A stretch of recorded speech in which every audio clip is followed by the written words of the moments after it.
तो ये जीके का 75वां पार्ट है और 74 पार्ट हमने पूरा कर लिया था।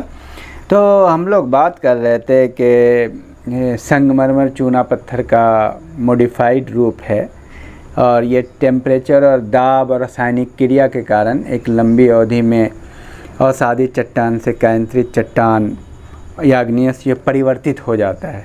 तो चलिए हम देख लेते हैं कि इसमें इग्नियस रॉक कौन है और कायांतरिक चट्टानें कौन है। अग्नेयस चट्टान और कायांतरिक चट्टान को समझना है।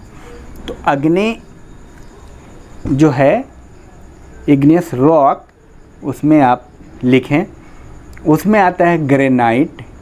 ये भी आता है छांटने के लिए कि उसमें से कौन इग्नियस रॉक है, कौन मेटामॉर्फिक है और कौन सेडिमेंट्री है। इस तरह का क्वेश्चन आता है। तो इग्नियस रॉक में आप लिखें ग्रेनाइट, साइनाइट, बिटुमिनस कोयला, बलुआ पत्थर, चूना पत्थर और लिग्नाइट कोयला। ये सब इग्नियस रॉक है।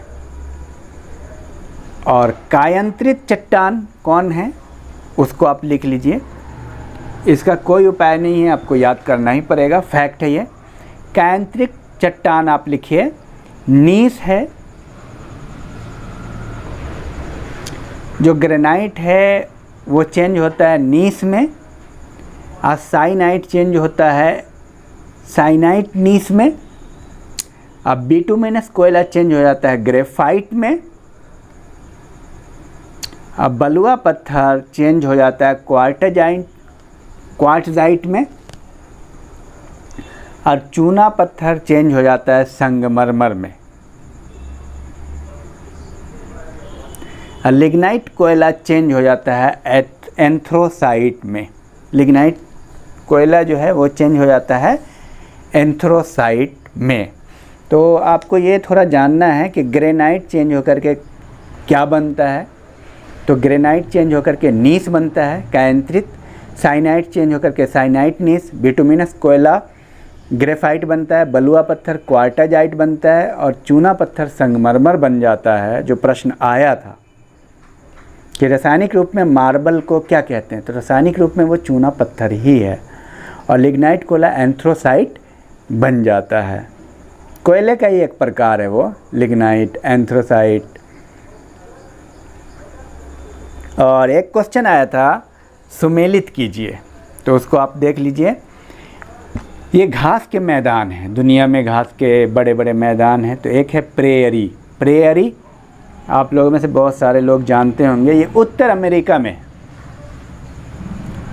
और एक है वेल्ड्स। वेल्ड्स ये है दक्षिण अफ्रीका में। अब पंपास है दक्षिण अमेरिका में, विशेषकर अर्जेंटीना। स्टेपस है रूस में, स्टेप्स। तो प्रेयरी है उत्तर अमेरिका में, वेल्ड्स है दक्षिण अफ्रीका में, पंपास दक्षिण अमेरिका या अर्जेंटीना, स्टेप्स है रूस में। और कुछ घास हैं दुनिया में, उसको भी आप जान लीजिए। एक है सवाना, ये भी बहुत मशहूर है। अफ्रीका का उष्ण घास के मैदान है, उष्ण कटिबंधीय घास के मैदान है जहाँ पे टेम्परेचर ज़्यादा होता है। और एक है वेल्ड। वेल्ड ये भी अफ्रीका का शीतोष्ण घास का मैदान है। दोनों में फ़र्क है। अफ्रीका के उष्ण कटिबंधीय घास के मैदान को सवाना कहते हैं और शीतोष्ण वेल्ड कहलाते हैं, जो पहले भी आप लिख चुके हैं। और नेक्स्ट क्वेश्चन है, सर्वाधिक लंबी तटरेखा किस राज्य की है? आप गेस करें 5 सेकंड में। बहुत अच्छा सवाल है, आप जानते भी होंगे, मुझे उम्मीद है आप पे। तो सर्वाधिक लंबी तटरेखा है गुजरात की, 1663 किलोमीटर। इसके बाद दूसरा पोजीशन किसका है ये भी आप बताएं। आंध्र प्रदेश। और भारत में 9 राज्य तटरेखा, जो तटरेखा से लगे हुए हैं, 9 राज्य हैं। नेक्स्ट, एक क्वेश्चन था, दिन की समानता के लिए अंतर्राष्ट्रीय दिनांक रेखा फिजी द्वीप को नहीं काटती है, ताकि किस द्वीप में समान दिन रहे?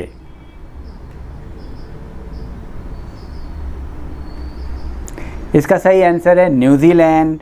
और फिजी द्वीप समूह न्यूजीलैंड के विभिन्न भागों को एक साथ रखने के लिए वो रेखा दक्षिणी प्रशांत महासागर में पूर्व दिशा की ओर मोड़ी गई है। इसका सही उत्तर है, ज्योग्राफी में विस्तृत में हम लोग पढ़ेंगे इसको कि किस तरह से दिन और रात, और जैसे ये अंतर्राष्ट्रीय दिनांक रेखा की बात हो रही है तो इसको कहीं कहीं पे सुविधा के according on the basis of convenience रेखा खींचा गया है कि जहाँ पे समान कैरेक्टर है उसके अकॉर्डिंग उस रेखा को दिनांक रेखा।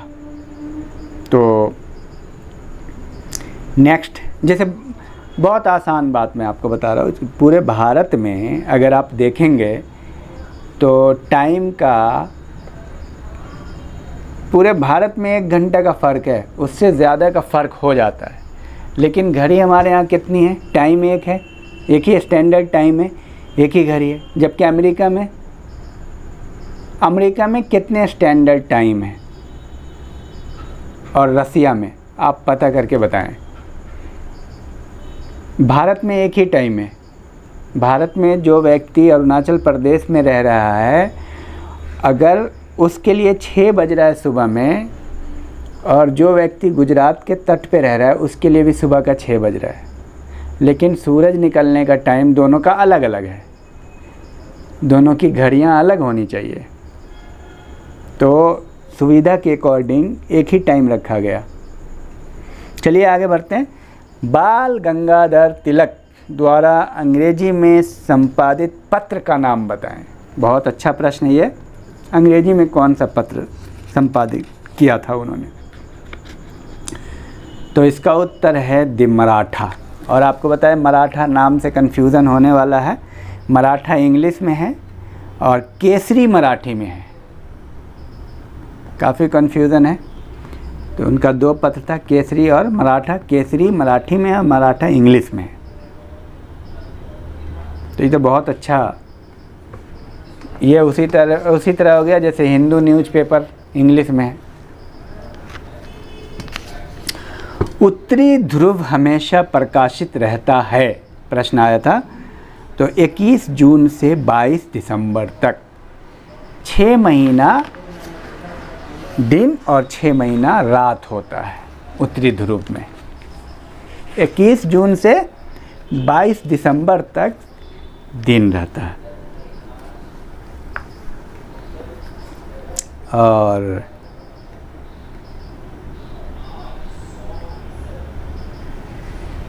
एक क्वेश्चन था, निम्नलिखित में से किसमें गायत्री मंत्र है? आप लोगों को पता है गायत्री मंत्र कहाँ है? 5 सेकंड का टाइम देता हूँ, आप उसको करें।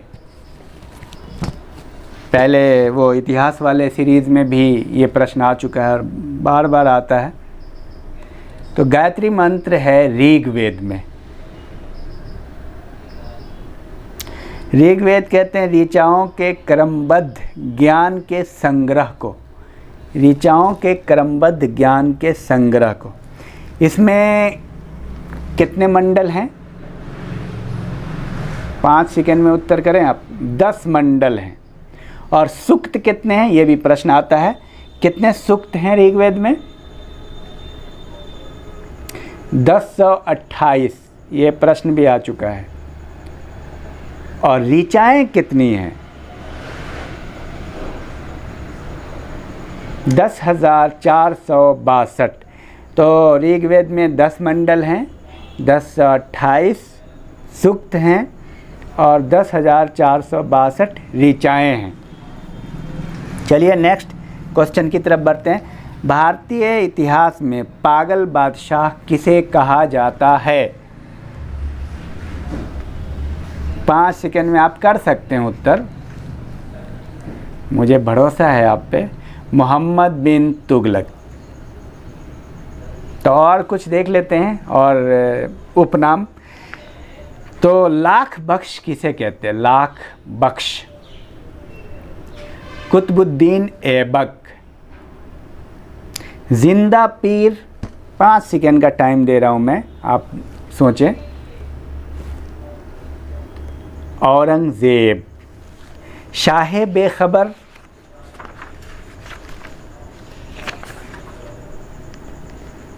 बहादुर शाह। और आपको बता दें ये कौन सा बहादुर शाह है, ये आप कमेंट बॉक्स में उत्तर करेंगे। बहादुर शाह प्रथम या द्वितीय, क्योंकि ये पहले भी गुजर चुका है। लंपट मूर्ख, जहांदार शाह। रंगीला बादशाह, 5 सेकंड का टाइम है, कमेंट बॉक्स में भी उत्तर करें आप। रंगीला बादशाह, मोहम्मद शाह। और एक क्वेश्चन आया था, दहाड़ता चालीसा है, दहाड़ता चालीसा क्या है? तो इसका सही उत्तर है पछुआ पवने, पछुआ पवन है ये। और पछुआ पवन और भी है, उसका भी नाम आप लिख लीजिए। गरजता चालीसा, प्रचंड पचासा, चीखता साठा। गरजता चालीसा, प्रचंड पचासा, चीखता साठा। ये 40 डिग्री पे गरजता है या 50 डिग्री पे प्रचंड हो जाता है, और चीखता है 60 पे, उसके हिसाब से उसका नाम है। अब दहाड़ता है 40 पे, दहाड़ता चालीसा, पछुआ पहने, या उसको गरजता चालीसा भी कहते हैं। तो इसको आपको दिमाग में रखना पड़ेगा, ये आता है क्वेश्चन। यूरोप को अफ्रीका से कौन सी जल संधि अलग करती है? यूरोप से अफ्रीका को कौन सी जल संधि अलग करती है? तो इसके लिए मैप आप ज़रूर ले लीजिए। ये मैंने आपको कई बार कहा है, बिना मैप के सही से आप समझ नहीं पाएंगे किसी भी चीज़ को। मैप लीजिए और यूरोप देखिए और अफ्रीका देखिए, उन दोनों के बीच जो जल संधि है जो उनको अलग करती है, उसका नाम है जिब्राल्टर जल संधि। अब देख लेते हैं कौन सी जल संधि किसको किसको अलग करती है। तो चूँकि इसमें से एक प्रश्न आता ही है, तो पाक जल संधि, और आपको 5 सेकंड का मैं टाइम भी दिया करूँगा, उसमें आप अपना मूल्यांकन करें कि आपको याद कितना है। पाक जल संधि, भारत श्रीलंका। लुजोन जल संधि, लुजोन, ताइवान फिलीपींस। बेरिंग जल संधि, बेरिंग, अलास्का रूस। डेविस जल संधि, डेविस, ग्रीनलैंड कनाडा। डेनमार्क जल संधि, आइसलैंड ग्रीनलैंड। डोवर जल संधि, इंग्लैंड फ्रांस। हडसन जल संधि, कनाडा। कोरिया जल संधि, जापान कोरिया। फ्लोरिडा जल संधि, अमेरिका क्यूबा। युकाटन जल संधि, Mexico Cuba. North channel, Ireland England. Torres channel, New Guinea Australia. Tsugaru channel, Tsugaru channel, Japan. तो इसके साथ साथ आप ये करें कि पहली बार में तो आप लिख लें, याद करें, बार बार रिपीट करें और सुने। सुनने के बाद आप एक मूल्यांकन करें अपना कि आपको कितना आता है। इससे आपको बहुत फ़ायदा होने वाला है। हमारी सबसे बड़ी गलती क्या होती है, हम लोग अपना मूल्यांकन नहीं करते। यही बात बड़े बड़े वैज्ञानिक कहते हैं, C.H. कूले कहते हैं, गिडिंग्स कहते हैं और H.H. हाइमन कहते हैं।